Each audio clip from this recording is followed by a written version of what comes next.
სამი პარატობები. ეხლა კიდე ამას როდესაც რაღაცა საქმე მოთავდა და ამოთქვა აი ფორმულირებდა მომიფიქრო.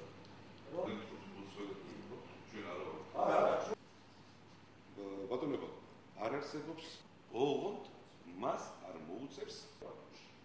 მაგრამ აკრედიტაცია იაზროთ რა პრობლემა დადგება.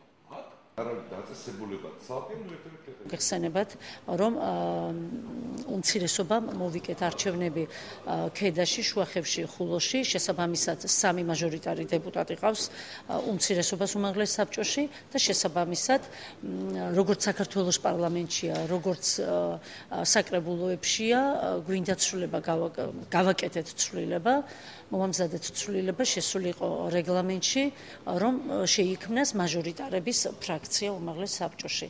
განათლების კომისია მოიწონა და დამატებითი მხარდაჭერა გამოგვიცხადა. შემოვიდა წინადადებით მაჟორიტარი ერთ-ერთი ზემო რაიონის მაჟორიტარი და თქვა, რომ ზემო რაიონების მაჟორიტარების ხმა რომ უფრო იყოს, ასე ვთქვათ, მოსმენილი და უფრო მათ მეტი უფლებები ჰქონდეს, მაგრამ ბიუროს წევრი ხდება, იცით თქვენ ფრაქციის თავმჯდომარე, ამიტომ რომ აჭარის უმაღლეს საბჭოს რეგლამენტში ჩაიწეროს შესაბამისი მუხლი, რომ მაჟორიტარებს, ერთი და იგივე პარტიის წევრებს შეეძლოთ შექმნან ცალკე კიდევ ფრაქცია, საკამათო შესწორება, იმიტომ რომ გარკვეულ ხარჯებს ეს გამოიწვევს, მაგრამ ამ ხარჯების აკუმულირება ისევ აჭარის ავტონომიური რესპუბლიკის ბიუჯეტის შიგნით მოვახდეთ.